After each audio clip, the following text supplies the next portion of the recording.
kita lanjutkan lagi video tutorial pada insert data atau insert record.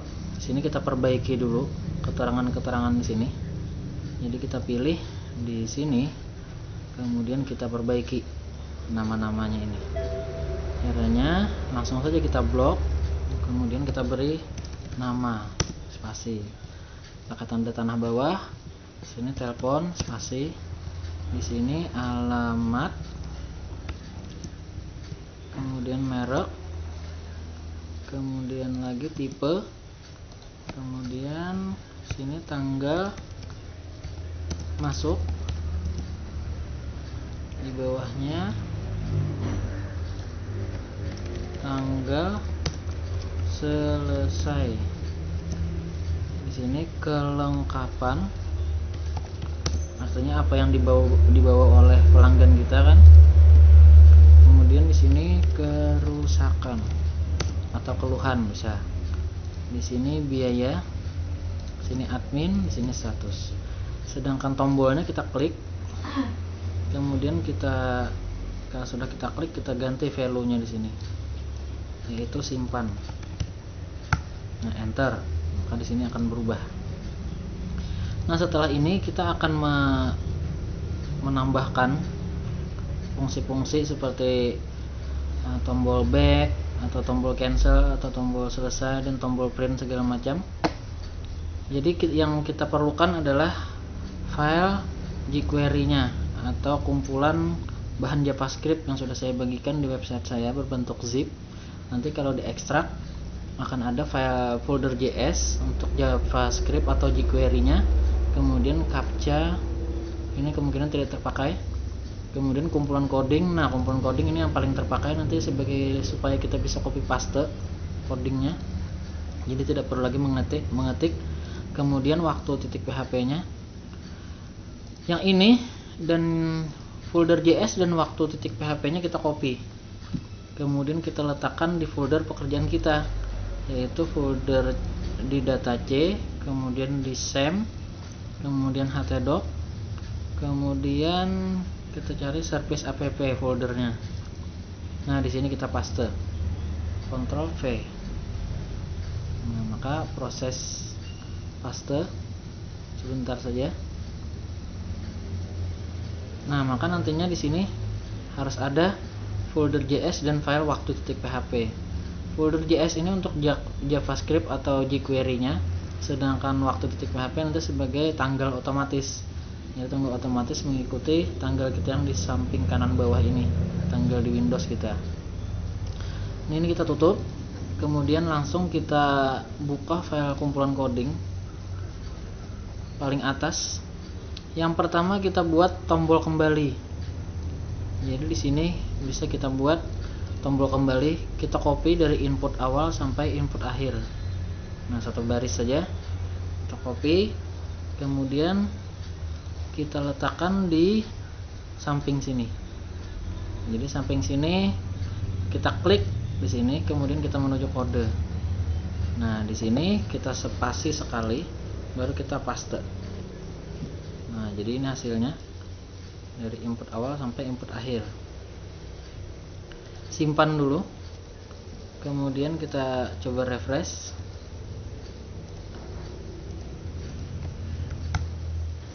Nah, maka di sini hasilnya ada tombol batal.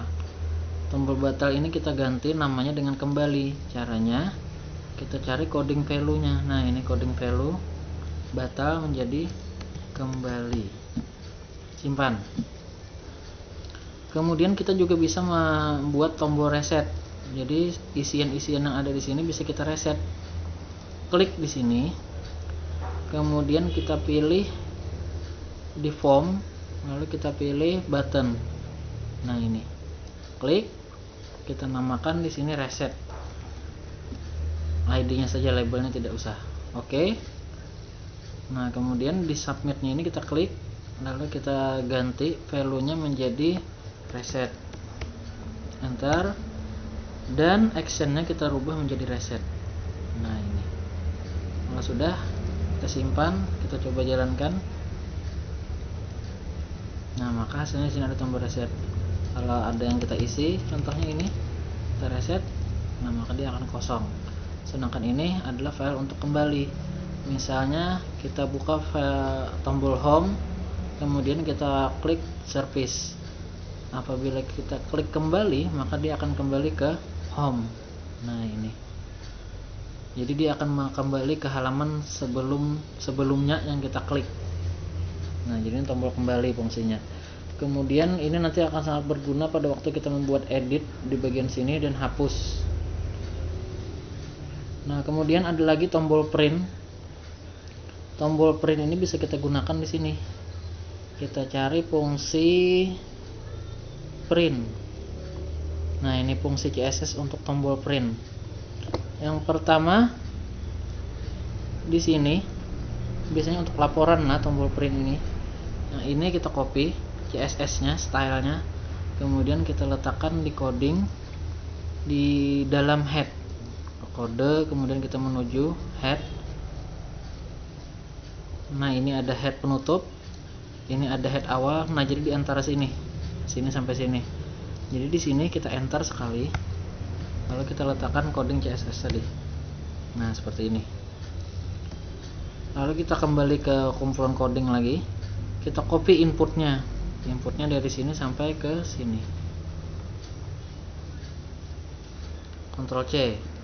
Kemudian kita paste di bagian bawah di sini. Kita ke kode lagi. Di sini spasi, baru Ctrl V. Nah, simpan.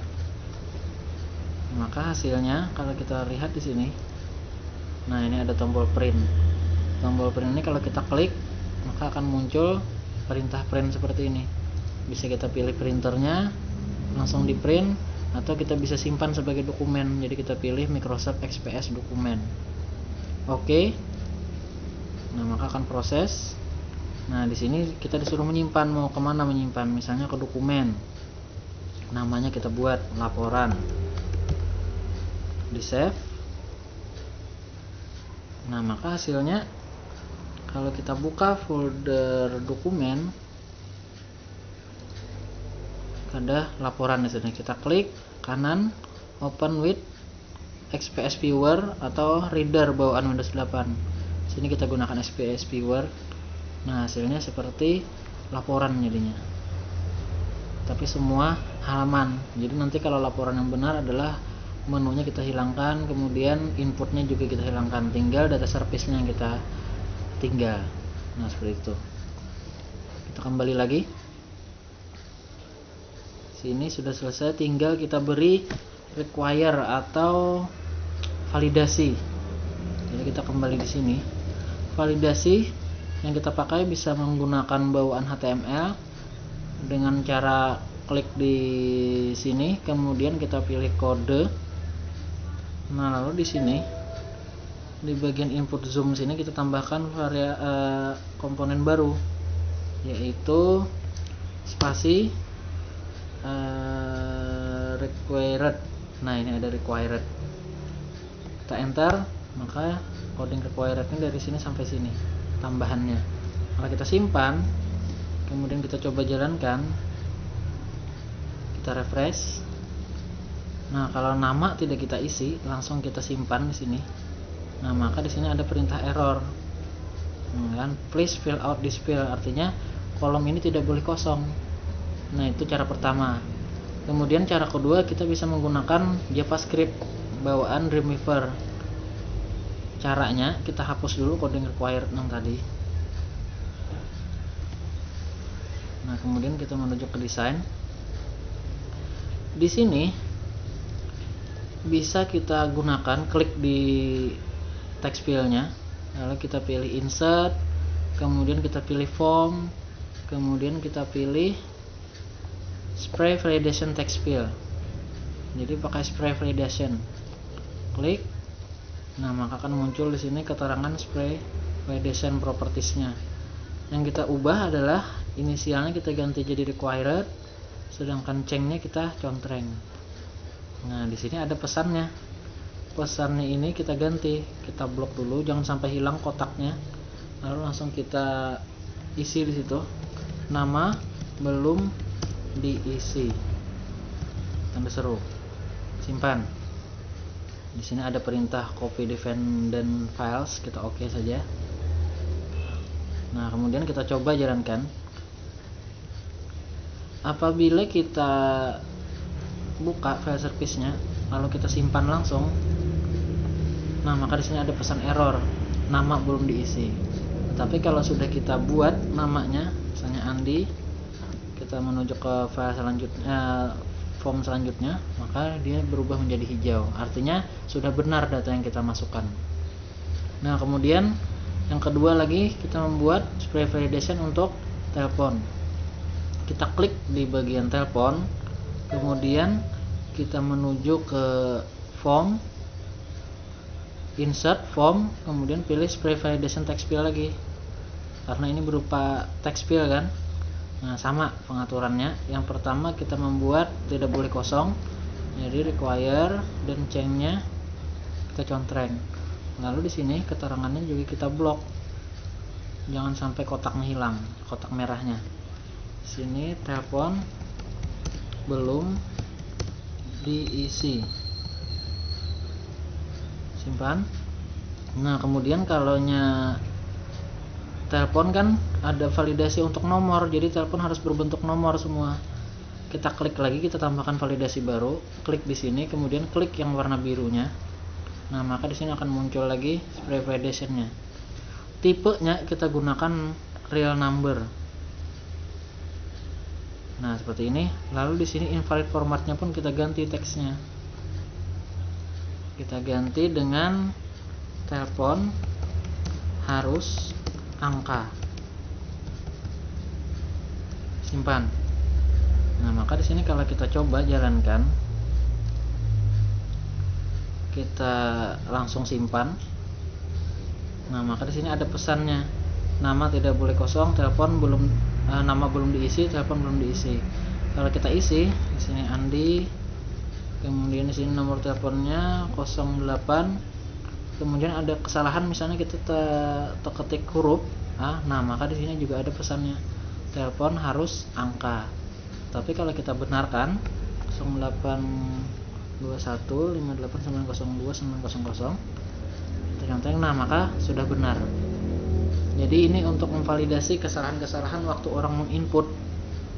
Nah, jadi ini bisa kita isi semua. Yang bedanya nanti kan terserah mau yang seperti apa. Yang penting kalau text field berarti spray validation text field, sedangkan text area nanti bisa dipilih spray validation text area. Nah, sehingga nanti hasilnya adalah seperti ini semuanya. Jadi ini adalah spray validation text area, ini spray validation text field. Yang berupa angka kita buat dua, yaitu nomor telepon dan biaya. Jadi biaya kan inputnya harus angka semua. Nah, jadi ada dua validasi, yang dua tadi adalah telepon dan biaya.